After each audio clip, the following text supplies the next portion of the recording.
matutulog ka na sana. Pero utak mo ayaw tumigil. Ang hirap ng overthinking sa gabi. Lahat ng what if, lahat ng pagkakamali, biglang bumabalik.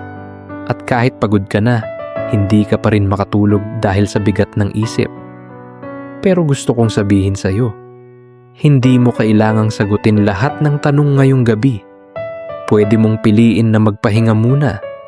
At kahit hindi matapos ang overthinking, pwede mong simulan ang pahinga. Subukan mo ito bago matulog. Isulat mo sa papel lahat ng worries mo. Tapos sabihin mo, "For tonight, I'll let this go." Pwede mo ring gawin ang 4 to 7 to 8 breathing. Inhale 4, hold 7, exhale 8.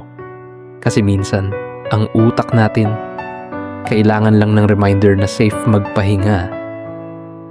Kung madalas kang hindi makatulog dahil sa overthinking, follow mo ako. Sabay tayong matutong hanapin ang peace sa gabi.